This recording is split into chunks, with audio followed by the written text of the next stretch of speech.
There's John Whittle standing by patiently. Hey, John. What's happening? How are we doing today? We're all living the dream. John, can't you tell? This is the dream right here. This is what you get. Absolutely. I'm trying to figure out what brand of hotel Mike is in right now. No, this is not a hotel today. That's not a hotel? No, this is actually this is Studio South. Okay. Studio South in West Palm. I had a nice backdrop, but I can't understand why when the open plays it kicks me off, and then I have to downgrade the I until Jamie installs me a new laptop, I'll never understand it. So I can't go with the fancy background. So I just have this generic painting behind me, which I think is nice. Well, I like the painting. Please don't take this the wrong way. It looks like a hotel painting. It does look like a hotel. No, you're right. It's very generic. Can't offend anybody, right? I mean, very neutral colors. We got some mountains, I think. Let me see if we can get this. Well, you stole that from Doring's house. So yeah. So we got some mountains, and I think we got some snow, it looks like, and it's overlooking a river. And you got trees. It's beautiful. It's very, very naturey. Very naturey. Very yeah. We just need your birds chirping to complete the whole ensemble. I've got the video version. Yeah. You need the audio. We need those birds back in the nest. We'll see what we can do. Maybe they'll show up today. Okay, great. Speaking of birds in the nest, Gamecocks hoops got a couple this weekend. John, we'll start there, and then we'll make our nice transition. I know, you got to do this for a while to pick. You got to, yeah. We're absolutely getting to softball, and then we, of course, are going to get to baseball. Let's start with hoops. I know you've got a bunch of intel, and Mike has a bunch of intel as well. But it was a good weekend in the portal for Carolina basketball. Yeah, I mean, I thought so. I mean, I obviously highlighted by Treysen Eaglestaff. He scores like. I know it sounds easy, but this South Carolina team was tough to watch a lot this year because they couldn't knock down shots, and there were open looks all over the place. I mean, that's what I thought. Maybe y'all disagree. I thought there were a lot of open looks, and we just didn't knock him down. And this guy can knock him down. 6'6", 190, 200 pounds, 40% 3-point shooter. What a great pickup. Top 25 player in the portal by 24/7 Sports. And you look at Christ Essandoko, and I understand why there are some concerns about him. I mean, he had a really good year at St. Joe's as a freshman, and it didn't work at Providence. But he's a 7-footer with some offensive skill. You got to get him. Got to get him with Scott Greenawalt. They need to become best buddies, over the summer, and I think they will. And but you've addressed a couple of things on the team that were issues last year. You've got a big who can catch the ball, facilitate the offense, or help facilitate the offense. And I think South Carolina had a couple of nice pickups, with one being a huge pickup. Yeah, well, this Eaglestaff kid, so I was looking, obviously you wrote in your column about the two big games he had. He hung 40 on Alabama, 40, and he hung 51 against South Dakota State in the semifinal of the Summit League tournament. So those are going to be standout talking points. There's no question about that. My question, he had a bunch of games this year. We scored over 20 and et cetera, et cetera. My question is, like, some games he'd fire off 13, 11, 10 3-pointers. Some games he wouldn't get 2 or 3 off. What type of they weren't a very good team. So, like, what surrounded him? I mean, how difficult was him? Everybody knew he was the scorer. So what do we know about how difficult it was for him to produce with a team that only won 12 ball games? Well, most teams can put together a plan defensively, or have a guy or two who can play some defense on you. And I guess some games were just a little bit more effective than others. I mean, the biggest thing for me is, like, he consistently shot well, over his career. Like, it wasn't a one-off, and he was a consistent scorer. throughout his time at North Dakota. Really, really good kid. Visited with his mom and his aunt over the weekend. Heard nothing but great things about the family in general. So, I think this is certainly nice news to start the week for South Carolina. Permission to add something on Eagle staff? Yeah, go for it. Because you asked a really good question. Dalton Connect. I'm not saying he's Dalton Connect. To me, actually, he's got more of a little bit of a Jimmer Fredette in his game, but about 4 inches taller. Dalton Connect went to Northern Colorado, was not even first team all conference, which the first time I had him in a game in Starkville, I was like, how in the hell did this kid not get all Big Sky? The numbers were similar, but like they didn't win championships at Northern Colorado, and a lot of people didn't know about him. And, when you look at Eaglestaff, just watch. I encourage anybody, watch the game against Alabama. I happened to be in a hotel room somewhere. I didn't have this pretty painting behind me at that hotel. And I watched him in that tournament. I think it was Atlantis, light Bama up for 40. Those aren't just hitting open shots. He's creating shots. Like, he's not just a set shooter. He is a guy that can, off the bounce, off screens, off the whatever you give him, he can create. He will be a scorer at Carolina. And to John's point, Lamont Paris's offense, absolutely, like, it creates open shots. Nobody hit them last year for Carolina. Right. Problem, what you now have, and they're not done yet, and yes, we'll get to Michi later, but you've got some dudes that can actually hit open shots. And that's something that hasn't been there in a while. But this is the kind of kid that, again, it's just, for whatever reason, hasn't been in the South Carolina uniform in a while. They've had some really good players. They haven't had really good scores necessarily. So I don't think I'm overstating it that he can come in and be a major factor from moment one. I mean, they're paying him a lot of money.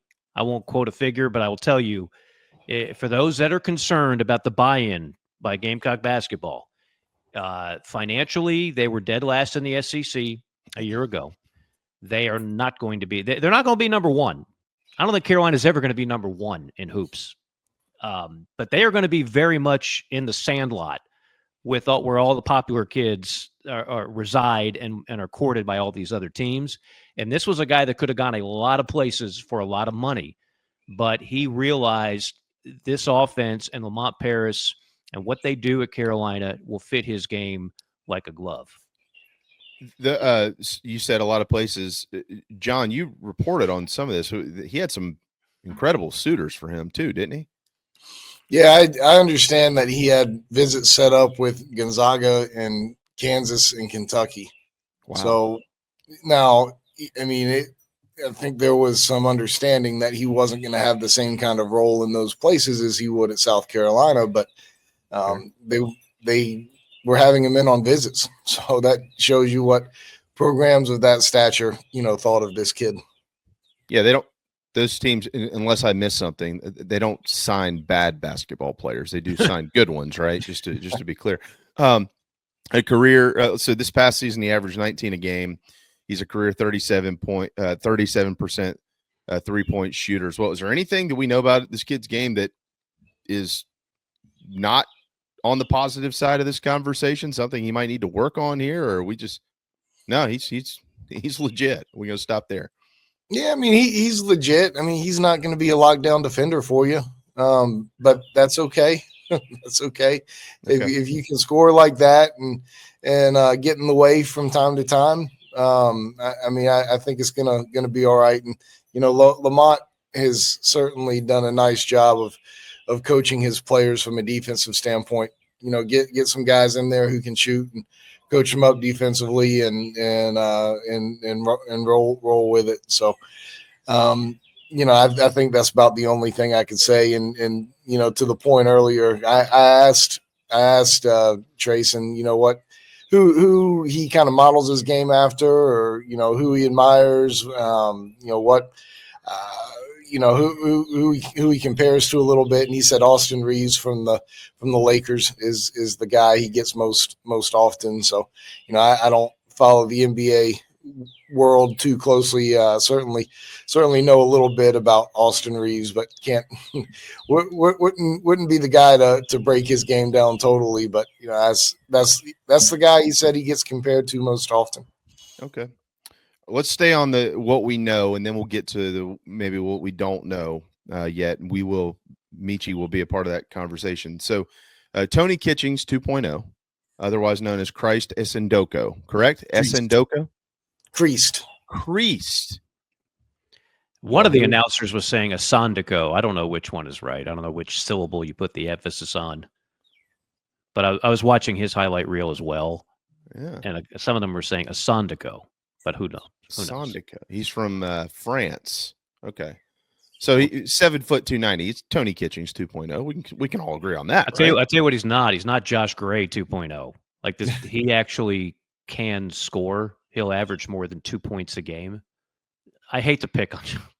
I'm just saying, people see 7-footer and they're going to see, well, his numbers weren't great at Providence, and they're going to say, oh, is he a stiff? Is he a project? Is he Josh Gray? Who turned into, if nothing else, a good rebounder. I'm not, but Josh was very limited offensively. I think we can kindly say that.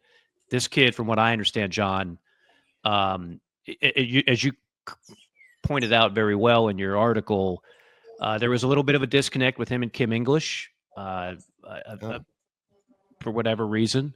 Now, Kim ain't Frank Martin. Frank Martin is one of one, but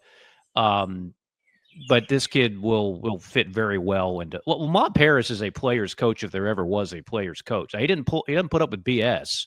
He'll bench your ass if you don't do what you're supposed to do, but he's not going to just ride the kid into the ground. So I think it's actually a sneaky good pickup. But your thoughts, Mr. Whittle, and the Birds? Yeah, I mean, I certainly agree with everything you said. I mean, we posted a little highlight video on the Chief Sports YouTube page for those who want to check it out, and you can tell just watching the first handful of clips that he catches passes that Josh Gray didn't catch, and Nick Pringle didn't catch all of them either. So he's got good hands, he's got good feet. I mean, watch a couple more plays into that highlight film, and you can see how good his feet are. And he can be powerful there around the rim. And, part of that goes with being, 7 foot and 290 pounds. If he's playing at 290 pounds at South Carolina, he's not going to play a lot. He's going to have to get that weight down pretty significantly. And, Scott Greenawalt can help him do that.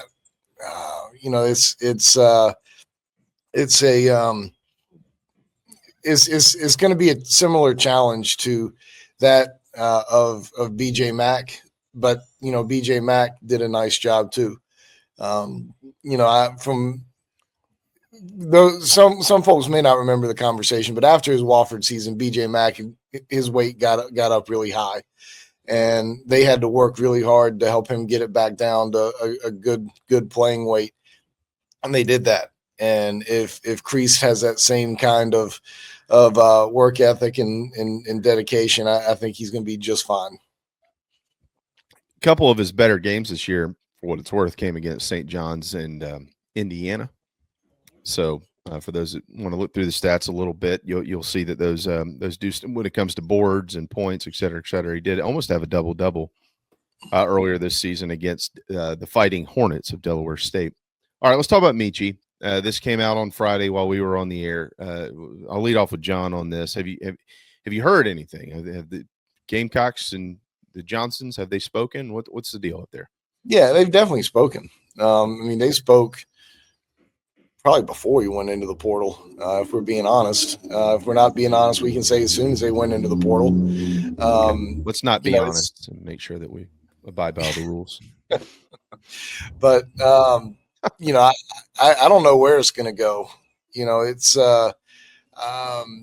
South Carolina has interest in Michi. Michi has interest in South Carolina, but Michi wants to go through the recruiting process again for the however manyth time, and we'll see where it goes. I don't know that that's what South Carolina needs to be sitting around waiting on.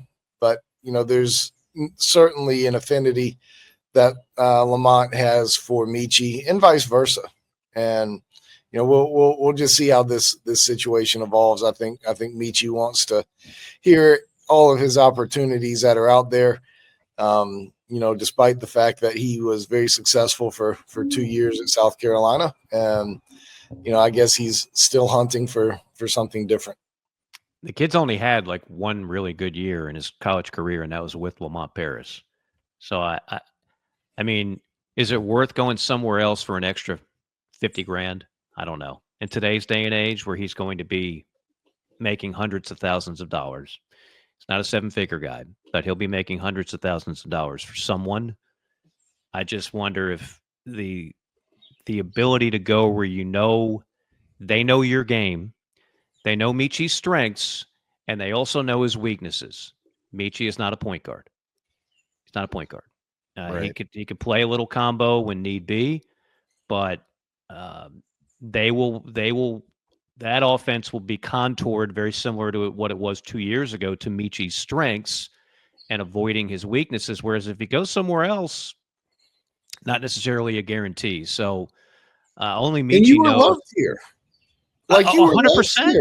Well, that's the other thing. He's a great kid. I mean, he's very lovable, but like a lot of these kids, they're getting advice from a handful of different people, and not all of them want their best interest at heart.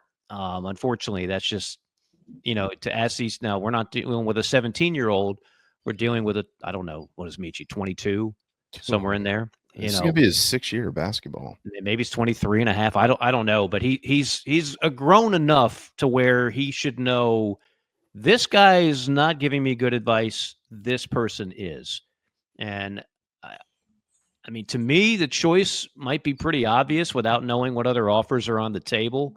And I think I'm like you, John, I don't think you bend over backwards to get this kid back, but in today's day and age, as harsh as this is for people to grasp, because many still want to cling to the amateurism of college sports, you have to look at it like a pro GM, which is he worth his price tag?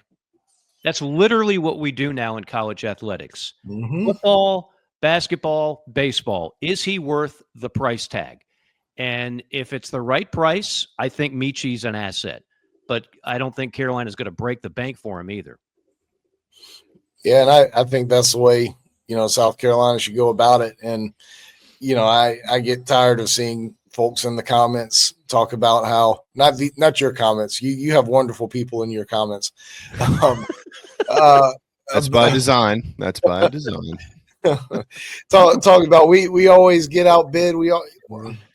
I don't know that that's necessarily true. Like you have to, as you said, Mike, you have to understand what you're paying for and allocate those dollars appropriately. And yeah, I mean, you eventually have to bid on people. You eventually have to spend your money, and you have to have good money to spend.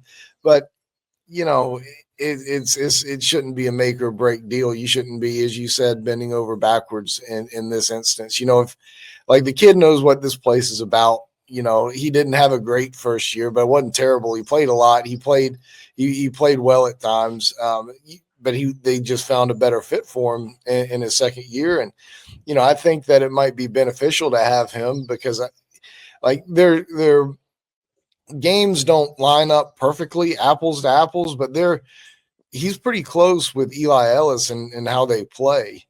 And, having those two guys paired up, I think would be a pretty good thing at the same position, and being able to learn Eli to be able to learn from him. And I think it would be nice if he wanted to come back, but if he doesn't, it's no skin off the back of the Gamecocks. Well, there are other players in the portal still, right? Absolutely. Okay, I just wanted to be clear. So if they don't sign Michi, like they could actually sign someone else. Mm-hmm. Okay, got that.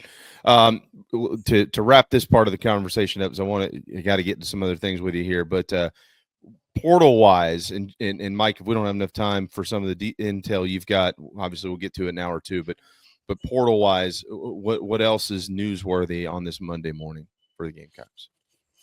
Oh, I mean, point guard. We'll see how things shake out. I mean, they've identified a couple. The guy they want isn't in the portal yet, and we'll see. We'll see how that all shakes out. Okay. I think that South Carolina's got a good chance of getting the guy they want, but at the same time, there's going to be other suitors out there, and good player, and we'll have a lot of guys, a lot of teams who want to pay him a lot of money. So we'll see how that ends up playing out ultimately. But there's a visit from Kobe Knox from USF on the books for today. He arrived last night, and we'll see what happens with Christian May, the visitor from Towson last week. I don't have an update on him as we sit here right now, but we'll see how that one goes. But there's plenty going on because there's still plenty of spots to fill, and there's still a bunch of guys still to go in the portal. So don't get too anxious. Okay, so you're saying don't panic. My understanding I wouldn't suggest that just yet. Okay, I had it all backwards. I thought it was time to panic. Okay, all right, No, got it. This thing's only been going for a week now. It might feel like a month, but it's only been going for a week. Okay, the drama of college sports. Now to panic time, Jamie. Nope, Go ahead and segue to that. Not getting there yet either.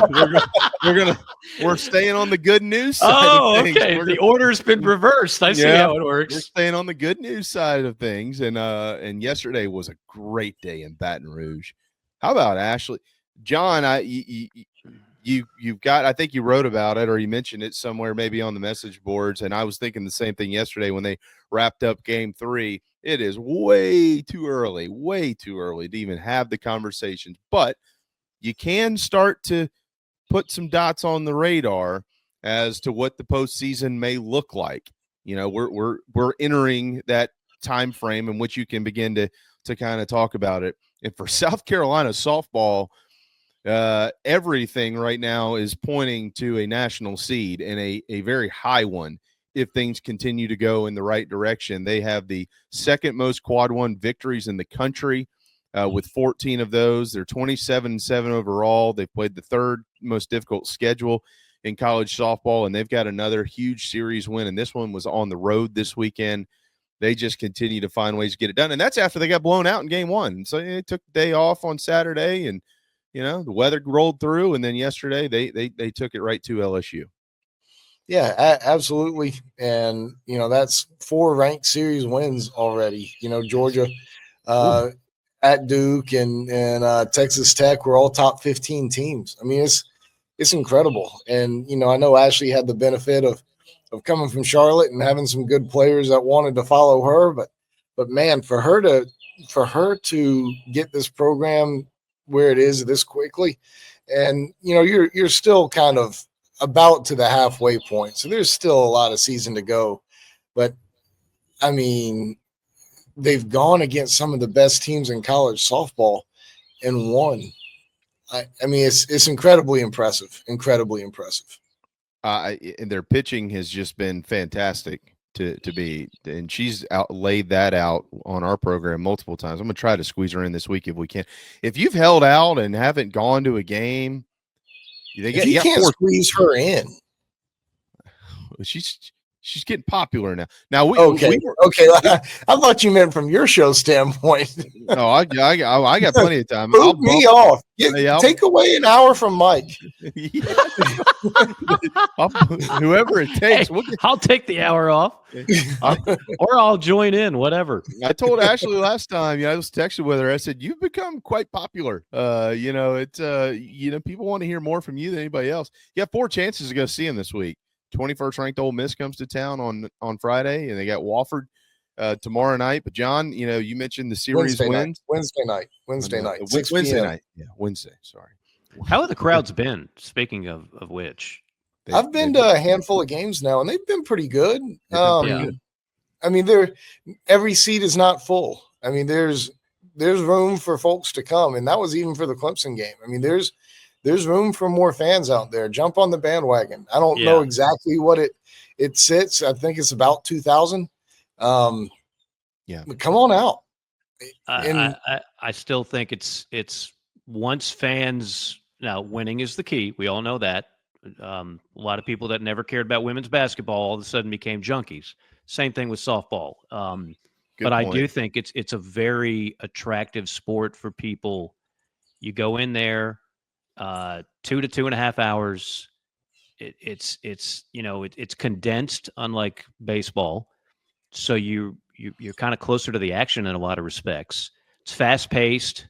I think a lot of people, if Carolina can continue this success, not just this year, but in the future, it certainly seems like they have the right coach, that you'll see a new crop of fans turn into softball regulars, if you will. I don't think there's any question. I've seen it happen at other SEC schools. I can't imagine why it wouldn't happen at South Carolina. I agree with that. And now that they've gone to Oklahoma, Ashley tells me she's got a bunch of ideas as to what they want to do at that stadium. So, Jeremiah, get ready to fundraise, pal, because they got some upgrades that they want put in. Again, it's Wofford on Wednesday night, but congratulations to them. Now we'll get to the other side of this. Whew. Tough weekend. We got 8 minutes. So let's rock and roll through it. Yeah, tough weekend for Carolina baseball. Had an opportunity to take down Tennessee on Saturday. John, they just kept coming, but then so did the Vols with a couple of late inning home runs, and yesterday quieted the bats of the Gamecocks. Had an opportunity. I think they were down 5-1. The bases loaded, nobody out, and once again, nothing. Couldn't get anything going. I guess the good news is they're through that stretch. I guess that's the good news, John. The bad news is they are way behind the 8 ball at 1-8 in league play and 17-12 overall. Yeah, I thought the stretch was going to keep on going. I mean, we were talking College World Series for Mississippi State. We were talking College World Series, #1 team in the country for Texas A&M, and both of those teams are sitting in the exact same boat as the Gamecocks at 1-8 in the league. So, right. I mean, those two teams, in my opinion, having watched a little bit of both of them, I mean, they're more talented than South Carolina, at least a little bit, but they're not winning ball games either. They're making some losing plays right now. Both of those teams are. So, I mean, all things considered, I thought South Carolina competed pretty well over the course of the weekend against Tennessee. I mean, they had 34, 35 hits against the best, pitching staff in the country. Most likely, Tennessee was leading the nation in strikeouts, and South Carolina outperformed that number pretty considerably over the course of the weekend. They just got to have some guys step up and be better in clutch moments with guys on base, but the pitchers do too. Going back and looking at it, Tennessee's hitters with runners in scoring position hit 500. Yeah. I mean, you can't win games like that. South Carolina hit, I think it was 283. I don't have the numbers right in front of me right now. Hit 283 with runners in scoring position. That's not terrible against a great pitching staff. And, the run totals on Friday and Saturday were okay against that type of pitching staff. But, one of the big differences is Tennessee hits home runs and South Carolina doesn't. South Carolina's last in the SEC and in that category and near the bottom in doubles. So, when you're not getting hits for extra bases, that makes it a real big challenge against a team like the Vols. Yeah. Look, there is an outstanding number right now that represents the South Carolina offense. They're hitting 305 in league play. Well, I've seen the staffs from Oklahoma, Arkansas, and Tennessee. They're elite. I mean, they're all really good. And, you mentioned just a minute ago the big point, though, and the fact that they've had some big opportunities where you just got to come through in this league or you're going to lose the game, and they haven't. And that includes all of them. They're stars and the guys who maybe wouldn't be quite considered in that category just yet. And then, the pitching staff has been, quite frankly, a disappointment outside of Jarvis Evans. I mean, Jarvis Evans is going to stay in the rotation for the foreseeable future. He's the best arm you've got right now. I thought he was throwing under bat speed the other day, which was great. And it kept Tennessee well off balance. But the bullpen is just, it ain't good. And the rest of the starting rotation has been inconsistent at best, and they're going to have to get some answers there too, John. I mean, look, if it's not going to be an elite offense, right, gentlemen, if you're not going to score 9 and 10, you're going to maybe score 4, 5, 6 runs a game. You're going to have to pitch, and if you can't pitch, you're going to lose, and that's just where they are. So I don't know what else there's to say. Is there anything else? Did I miss anything? I don't think I missed anything. Did we? No, I don't think so. I mean, defense has ticked up a little bit. Only one error, albeit a crazy costly error on the weekend. So they've done a little bit better from that standpoint. They've got a couple of guys pitching okay. They may have found somebody who might be able to handle things at the end of the game, and Caleb Jones. How a guy goes from throwing one inning in 25 games to making 3 appearances in 4 games, kind of mind-boggling to me. Paul Maneri said, "Hey, we can only pitch so many guys." It's not like you had a whole bunch of guys who were performing great. If you had a guy like that on the bench, you say you didn't know. Hey, we didn't know he was going to be that good when we threw him out there. When we threw him out there, he was really good. Hey, we have so many guys doesn't hold any water, but it is what it is. I think Caleb has a good chance to pitch at the end of games if he comes out and is used appropriately and performs like he has been. So I think that was a nice development from the weekend as well. You look at Bo Hollins was incredible against a great pitching staff. Jordan Carrion hit over 500 on the weekend against a great pitching staff. Really a couple of the guys who didn't perform as well are some of your top guys. I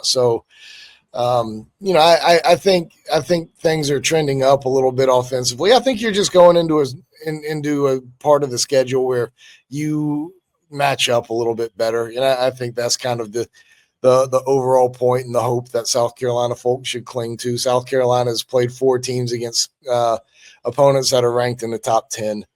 4 series against opponents that are right now ranked in the top 10. So there's only 2 ranked SEC series, at least currently, ahead. And, South Carolina's just going to match up a little bit better. Hope so.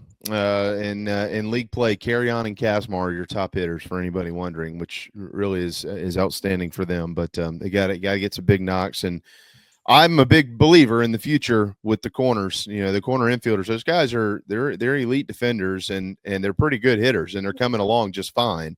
That's the future of this program. I mentioned this morning on 107.5, John, as the year goes along and some of the young guys get more comfortable, maybe you'll have more guys in this lineup who, when the opportunity presents itself to have a big knock to win a game, you're not just leaning on 1 or 2 guys anymore. Maybe you got 3 or 4 in there that you trust. We'll see. We got to get you out of here. You got another interview, but you're always it's just splendid when we get to have you on Mondays. It makes everybody's lives better. And we love the birds and the backdrop and the whole 9 yards. I appreciate that. It's always good talking with you folks.